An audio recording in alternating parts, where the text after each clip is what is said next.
wait, let's start with softball because you dropped softball.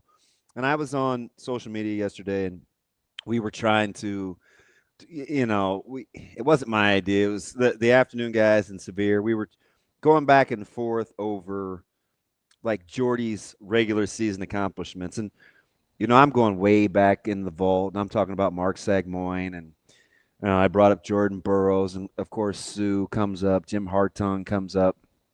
Do we need, considering she could have her own category, depending on how she hits the ball coming up here in a few days, will she need her own category, considering she could be one of one if her postseason continues on the trek that it's going?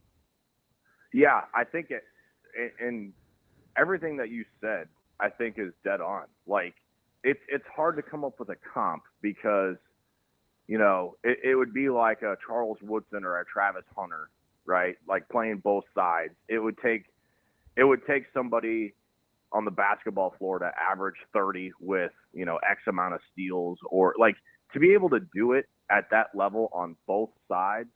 Like it's what we would call, Greg and I used to call alien status. Like, should we talk about how she didn't hit for 3 years, or is that not? That's the thing that's like, I'm just going to pick this bat up and hit 23 bombs. Like, and not just hit bombs, but I'm going to get on base at a 500-plus clip. I'm going to bat almost 400. Like, that in itself, and I talked about this on the podcast with the boys last night, it's like that 2013 team was a very good team, and you had individuals that excelled at their roles. Like you had the Edwards sisters. Tatum in the circle. Taylor was just an absolute beast behind home plate. And then you sprinkle in the rest of it, like your middle infield with Decker and Armstrong, right? Like those guys were they were among the nation's leaders in double plays that year. You had Kiki Stokes at the top of the lineup. Brooke Thomason was as clutch as any Husker had been. Like any time in a big moment, that's who you wanted up. And you just had so much contribution from all over. And not to say Nebraska doesn't have that this year, but the contribution they're getting from one player in the circle and in the batter's box, it's hard to really comprehend. It truly is. And can I make the argument to you that rather than look at it as a two-way player thing, if we're going to make a comparison, that we should look at it as her singular impact on winning, in which case I would probably give you Sue as the comparison, because it felt like, I don't know, in the moment, it felt like he was single-handedly winning games for Nebraska. Hang on. Before you answer that, Ben, and we think team, the reason I went with Burrow is because for a pitcher and a hitter, it is often mano-a-mano, especially if you factor in her strikeouts. Sure. So it is a little more individual. Yeah. Even though she's playing a team sport. So I went with an individual performance, which is where I came up with 2011 Jordan Burrow, who go read those accomplishments and accolades for JB. Like, because it's her catcher. it's as a hitter, it's her and a pitcher. So that's kind of how I got to the mano-a-mano thing. Well, unfortunately, I'm not sitting between you guys like I was on the podcast last night to play Switzerland, but I kind of think you're both right. Like, the individual, and I'll tell you why. Like the individual side, that's where the pitching comes in. Like in the circle, you're just trying to beat the person in front of you, right? Like my only goal is to get you out. Yeah, I have some support behind me, but my job is to get you out. It's you against me. But from the team planning perspective, like when you think about Sue, entire game plans were built around him. And I think in a way, Jordy Ball is that in the batter's box. Like, what do we do? Do we set up an inning by putting her on base? Do we pitch around her and try and get her out, get herself out? Or do we just – it was a little bit like Jack Caglione last year, what we had to deal with in Stillwater. It was like, what do you do around this one guy? And a lot of that game planning, good, bad, or indifferent, it puts the pressure on then your teammates, the guy in front of you or the guy behind you. Like, I think both answers are correct because you saw from Southeastern the wheels churning when Jordy was at the plate. Like, what do we do here? Do we let a solo home run beat us? Do we try and get her out? Like, do we set up a big inning? They genuinely had no idea what to do with her. So, I do think there are both answers are correct. And the fact that she has that much impact on a softball game with a, one of 9 or 10 starters, it's like I said, it's hard to really comprehend. Ben, switching gears over to baseball here as they get started off tonight against Michigan State. How much do you weigh the fact that they have won 5 consecutive weekend series to get to the point where it actually did make the Big Ten tournament versus just the overall sort of inconsistency we've seen this year as you get everything kind of abbreviated into the postseason space? Yeah, what's tough is you don't have any buffer. Like so many of those series, Nebraska would lose on Friday, or in this case, get walked off by Purdue on what we call Saturday, the game 2 of the series. So it happened to be on Friday. That's what makes it tough is the way this is formatted. There's no room for error. Like you have to go 2-0, and so to put that amount of pressure on this team, like it's the same way with Michigan State, and it's the same reason why in the press box we're locked into Minnesota, Michigan State on the last day to try and avoid the pitching matchup that Nebraska has in front of them today. With Jura? Yeah, exactly. So everyone's talking. I've been telling everybody how it's a bad matchup. Nebraska got put in a bad pool, and they're talking about Oregon. I'm not even talking about Oregon. I'm talking about the 12th seed. Yeah. I mean, you're talking about a 6'9" lefty who has a 3/4 arm slot and throws 98. Like, it's not a good matchup. For anybody. I'll say, yeah, for anybody, to be fair. But Nebraska has seen him, though, B-Max, so that helps. Yeah. It helps, but he also punched out 11. So let's hope that goes a little bit better this time. But he threw against Oregon, and all he did is go 9 innings. Yeah, he shoved 3 hits, shut him out, no walks, and he also struck out 11. So, like, it's not like he's doing it against nobody. He's a bona fide draft prospect, and so it's a really tough matchup for Nebraska. But as you guys know, crazy things tend to happen in this tournament, and Nebraska's not scared. I think it's just, me being myself and overanalyzing everything and wanting everything to be perfect all the time. But you got to go face the bull head on, and they're going to put the ball in the hand of Ty Horn and go play 9 innings tonight and see what happens. You like them giving the ball to Horn? I like giving it to Horn because, with the workloads that we had this last week, you're probably going to go Horn, Brockett to start regardless. And then now what you do is you let kind of matchups dictate where you go from there. Like if it's a Will Walsh game, then you can let him rip off 4 or 5 innings. I like backing him up with Horn just because of how different they are. You've got a hard-throwing righty and kind of a soft-throwing lefty. They kind of piggyback well off of each other. But it's going to be all hands on deck after this regardless. And so Horn only threw 50 pitches on Friday, so he's ready to go. Like he'll be able to get up to 80, 90, 100 pitches if he needs to tonight. I thought that Nebraska did a really good job managing those arms this weekend in preparation for this week.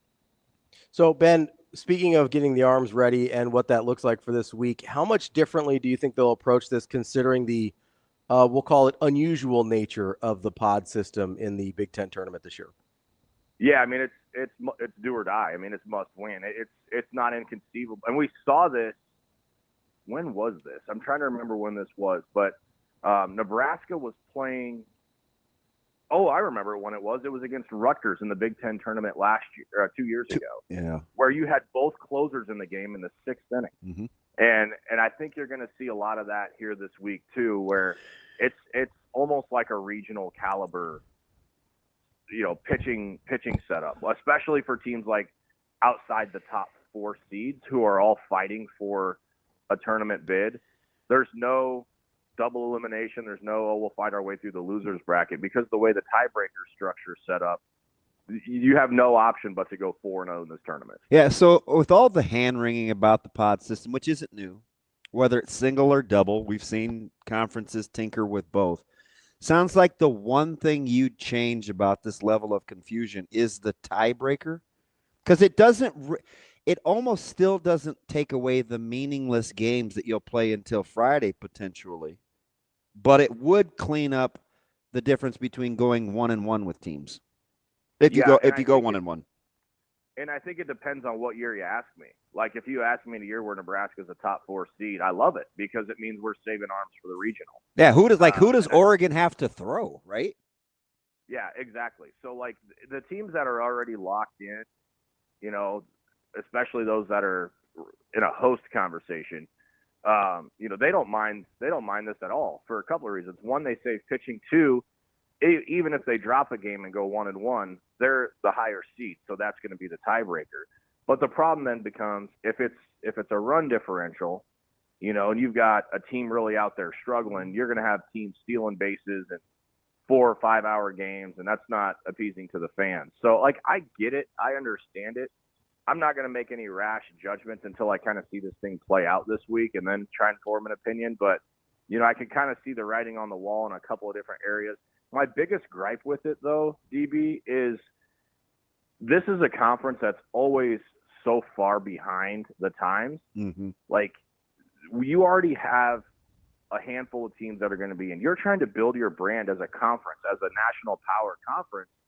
And why wouldn't you want the opportunity for a team to go on a run in a tournament and be a good story in a regional and not give them that opportunity based on a tie-breaking scenario? Listen, I get it. Iowa didn't.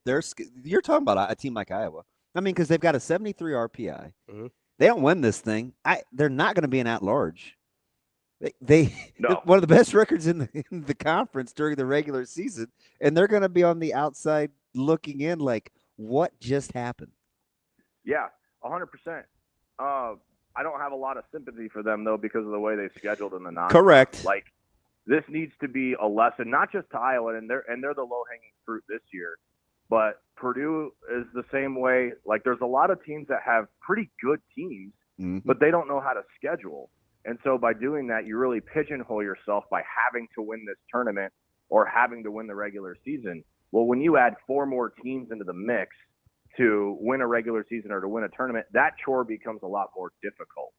And so what can you do? And I'm not saying go out and, you know, maybe do what Nebraska did and schedule incredibly aggressively, but it's got to be better than the 150th ranked non-conference strength of schedule to get any love.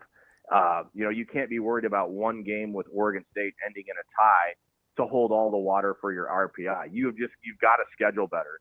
And what that does is it creates the domino effect. It's the reason why the SEC hosts every regional every year, is because their non-conference strength of schedule is great, which means their conference. Yeah, you don't have near the hand-wringing of Oklahoma and Kentucky that you do like Creighton and UConn or Exactly. Or even I was going to say USC, but their RPI is like 40 or 41, so they're good. But, I mean, USC is kind of not advantageous for them either outside of the way that they scheduled because they'd almost be an afterthought. Yeah, exactly. So, like, everything's a domino effect and everything's big picture. And I just think at times, you know, there are either as a league or individual teams, they don't learn that. And I'm like, I hope Iowa learns this lesson because this affects Nebraska. This affects every other teams in the Big Ten. Like, when you look at an RPI before a weekend of a team you're going to play on a Friday, Saturday, Sunday, and it's over 100, you kind of cringe because you go, oh boy, like this is going to be, no matter if we win or lose, this isn't going to benefit us. And so you have to have that thing in a good spot before your conference play starts, or you're really fighting an uphill battle, especially in a league like the Big Ten. Ben, can I make the argument that even if the logistics of the tournament make sense in terms of what you're trying to do and give advantage to the higher seeded teams and things like that you discussed, that if your fans can't understand it, that it's probably not a good format? Yeah. Like, is that fair? And I think it's fair. I do, because, you know, like, especially in a scenario like this where their team is going to dictate a lot of who's watching. You know, we've seen it where Nebraska hasn't made the Big Ten tournament and how it affects the attendance. Like, there's so many different things at play here. There's the fairness to the teams, certainly. There's how do we reward the teams for finishing in the top 3 or 4, however you want to do it. There's how does this look on television? How are our attendance? Like, there's so many things at play here as a league that you're trying to juggle. But at the same time, I think the conducive form, like, I think they're going to learn a lot of lessons, good, bad, or indifferent this year. And they're going to get a lot of feedback from coaches. And unfortunately, a lot of that feedback is going to be dictated by final scores. But I think they're going to be, try to take into effect and account all the feedback they garner from not just the coaches, but certainly the fans and the administrators as well, because this is new. This is certainly a brand new format. This tournament's been hosted at this site for a long time, and this is unlike anything any of these patrons that are planning on going this week have seen before. It just seems like it was fixable to not either do the double elim or have 1-1 not be as much of a death sentence as it could potentially be. They chose both, so you're going to have to find ways to stay motivated, even though the games you're playing may not matter. That's the biggest thing to me, right? Right, there like about that's the whole thing is why play games that don't matter? Like the end result, all it means is these student athletes get a chance to go compete, and you're playing for pride, and that's pretty much it. Like that sucks. That sucks this day and age. Yeah, like. I mean, it's very we've gotten away with consolation games for a reason. It's exactly. It's like, very similar to like World Cup pools where like you've got two teams that can't advance to like the next like bracket play, elimination play, and you have to play the games anyway. At least their goal differential matters for the teams that have been in the pool, though. It does, and so like it doesn't even. You just end up playing these games that don't mean anything. Like I don't understand why you can't just do couple double buys for your top 4 teams and get them in there and you feel good about it. I don't get it at all. Or instead of 3 pods of 4, make it 4 pods of 3, or vice versa. Make you have to play 3 games and then go into your semifinals. Like there are certain things that could very easily change this format. But Damon, you hear me ask this question pretty much every Saturday. Like, what are we doing? Like, why? They can't see your facial expression. That's what makes it the best. It is totally blank. It's serious. It's serious at the same time.